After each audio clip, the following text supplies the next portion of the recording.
Academy আপনি দেখুন, রাজবংশী ভাষা বা ওখানকার এদিকে সিলিকন ভ্যালি আমার পেছনে দেখে আসুন। আমি বলছি ওগুলো না করে সোজা ছাগলের ফার্মই করুন আপনি, কারণ সব জায়গায় ছাগল ঘুরে বেড়াচ্ছে। ছৌ একাডেমি থেকে আরম্ভ করে সিলিকন ভ্যালি ছাগল, গরু, ভেড়া এগুলো ঘুরে বেড়াচ্ছে। তো ওদের জন্য পয়সা দিন না, কিছু ইনকাম হবে। ছাগল গোট ফার্ম করে দিন সব জায়গায়, তাহলে লাভ লোকসান। কারণ আপনি তো খালি ভোট চান, কিছু চান না। সন্দেশখালী ঘটনায় লেখাপত্র সহ একাধিক বিজেপি কর্মীরা থানায় অভিযোগ দায়ের করেছেন, যদিও পুলিশ রিসিভ কপি দেয়নি। আমাদের ক্যান্ডিডেটের নামে এফআইআর হয়ে যাচ্ছে, যিনি লোকসভার ক্যান্ডিডেট, অথচ তিনি কমপ্লেন করতে গেলে কোনো এফআইআর নেওয়া হচ্ছে না। বিচিত্র পুলিশ। এই জন্য আমি বলেছি পুলিশকে কি করব এরপরে, আর সেটা করবই। চণ্ডীপুরে দাদা শঙ্কুদেব পান্ডার ওপর হামলা হলো, কি বলবেন? বহু জায়গায় হচ্ছে কর্মীদের উপর হামলা, আমাদের ক্যান্ডিডেটের উপর হামলা, আমার উপরে একাধিকবার হয়েছে। হেরে যাচ্ছেন তো এখন দাঁত নখ বার করে ভয় দেখাবার চেষ্টা করছেন। পাবলিক ভয় পাচ্ছে না, সকাল থেকে এসে লাইনে ভোট দিচ্ছে। এখন যারা প্রচার করছে তাদেরকে চমকে ধমকে মানুষকে আটকাবার চেষ্টা হচ্ছে, কোনো লাভ নেই। ওদের খেলা শেষ হয়ে গেছে, ওই ধাক্কাতে এগুলো সব বেরিয়ে যাবে, খেলা পুরো হবে। আমি নিজে দেখেছি সেন্ট্রাল ফোর্স যেভাবে ডিউটি করেছে, নড়তে দেয়নি কাউকে, বুথের মধ্যে একটা ভোট রিগিং করতে দেয়নি। অনেকে বলছেন ভোট কম হয়েছে, কেন হয়েছে তার কারণ ওটাই, ছাপ্পা ভোট পড়েনি। এবারে গুন্ডারা নড়তে পারেনি, বাড়ির থেকে বেরোতে পারেনি, যারা বেরিয়েছিল আমি ধাক্কা মেরে ঢুকিয়ে দিয়েছি। এবারে সাধারণ মানুষ যেভাবে সাহস করে বেরিয়ে এসে গণতন্ত্র রক্ষার জন্য ভোট দিয়েছেন, তাদেরকেও স্যালুট করতে হবে।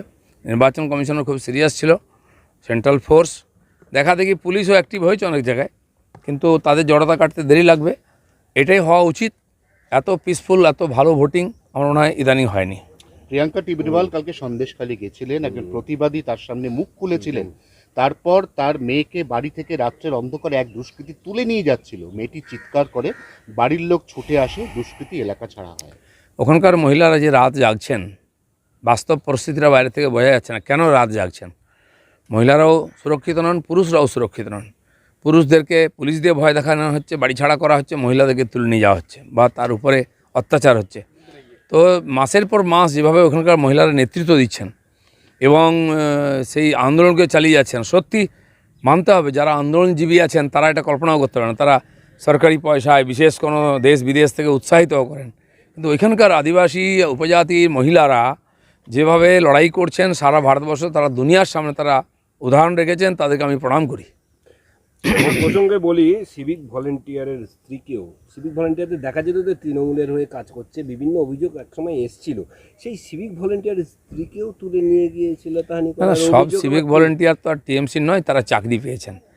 1.5 লক্ষের বেশি সিভিক ভলেন্টিয়ার, তাতে অন্য মতের লোক আছেন, তারা অন্য মতাবলম্বী বা পলিটিক্যাল পার্টির সাপোর্টারও হতে পারেন। কিন্তু যাই হোক, একজন মহিলা, একজন নাগরিক, তার সুরক্ষা থাকবে না, তার সঙ্গে এরকম ব্যবহার করা হবে। তারপরে মমতা ব্যানার্জি বড় বড় কথা বলবেন, তারপরে অভিষেক ব্যানার্জি বড় বড় কথা বলবেন, ভিডিও বার করবেন পয়সা দিয়ে। এগুলো কি লোক বুঝতে পারছে না? সব পরিষ্কার হয়ে যাবে ইলেকশন থেকে, রেজাল্ট সব, আর তার উত্তর পেয়ে যাবেন। বনগাঁ, গাইঘাটা এইসব জায়গায় ভোটের আগেই গতকাল সিএ এর ভিত্তিতে প্রথম নাগরিকত্ব দেওয়া শুরু করে দিল কেন্দ্র। দিল্লিতে 14 জন বসবাসকারী, তাদেরকে শংসাপত্র কালকে দিয়ে দেওয়া হলো। এটা কি ভোটের চাল? দেখুন, সরকার কথা দিয়েছে, সরকার কাজ করেছে। সরকারি প্রশাসনের কাজ চলতেই থাকে সারা বছর, ভোট দেখে হয় না।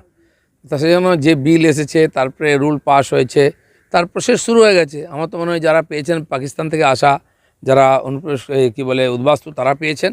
এবার বাংলাদেশ থেকে আরম্ভ করে আফগানিস্তান, সব জায়গার যারা উদ্বাস্তু তারা পাবেন। আর এই প্রসেস চলতে থাকবে। যারা আওয়াজ দিয়েছিলেন চলতে দেবো না, করতে দেবেন না, তাদেরকে দাঁড়িয়ে দাঁড়িয়ে দেখতে হবে। আজকে শুভেন্দুর গড়ে মুখ্যমন্ত্রী যাচ্ছেন, নিশ্চয়ই একটা সবার নজর রয়েছে, তো কি বলতে পারেন বলে? হ্যাঁ, জঙ্গলমহল গেছিলেন, বর্ধমানেও 18 দিন ছিলেন, তারপরে বুঝে গেছেন রেজাল্ট কী হবে। এখন খালি সময় কাটাচ্ছেন, কথাবার্তার আওয়াজ পাল্টে গেছে, সুর পাল্টে গেছে। আমি যেটা বলেছিলাম যে প্রথম নির্বাচন কমিশন, সেন্ট্রাল ফোর্স, শেষে ইভিএমকে দোষ দেওয়া হবে, দেখুন সেখানেই ঘুরে ফিরে গাড়ি চলে এসে, এর বাইরে কিছু করতে পারবেন না, দাঁড় করিয়ে হারাবো আমরা। পূর্বাঞ্চলে বিজেপি হাফ, দক্ষিণ ভারতে বিজেপি সাফ।